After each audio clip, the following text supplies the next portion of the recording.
Est-ce un leurre? Est-ce un vrai changement de stratégie?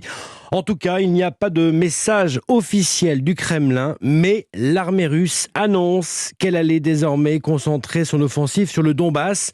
Avec vous, les explications, Thibaut Hu. Oui, le Donbass qui était, rappelons-le, l'objectif numéro 1 de Moscou, et ce depuis le tout début de la guerre, parce que oui, dans cette région se trouvent deux républiques autoproclamées séparatistes pro-russes, et Vladimir Poutine compte bien les récupérer. Et après 30 jours de guerre, le ministère de la Défense russe annonce se recentrer sur cette cible, le Donbass. Écoutez Sergueï Routskoï, adjoint au chef de l'état-major. Les principaux objectifs de l'opération ont été achevés.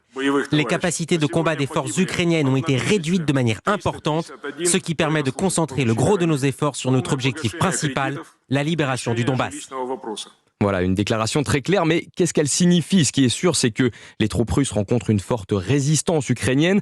Les lignes n'ont presque pas bougé depuis plusieurs jours et finalement la Russie n'a vraiment conquis qu'une seule grande ville, Kherson.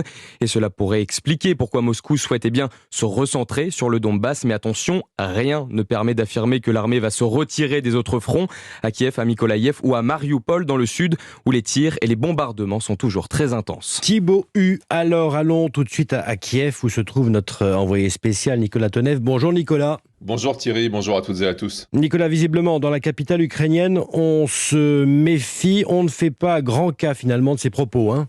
Oui, exactement, et pour cause, il faut d'abord être au courant, ce qui n'était le cas d'aucune des personnes que je rencontrais ce matin. Je les ai informés des propos de l'état-major russe, et leurs réactions, vous allez l'entendre, sont sans appel vis-à-vis du Kremlin. Ça n'a aucune importance, qu'est-ce qu'il dit ou pense, ça n'a aucune importance. C'est ce qu'ils font, ça a de l'importance. Le Donbass.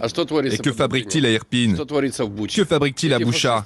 Ces fascistes russes ont chargé des corps de civils sur leurs blindés et ont tourné autour des bus de réfugiés pour leur montrer pendant 2 heures.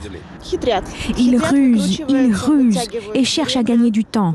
En ce moment, nous sommes à un moment de tension comme celui que peut subir un élastique au bord de la rupture. Je suis certaine que la force restera de notre côté.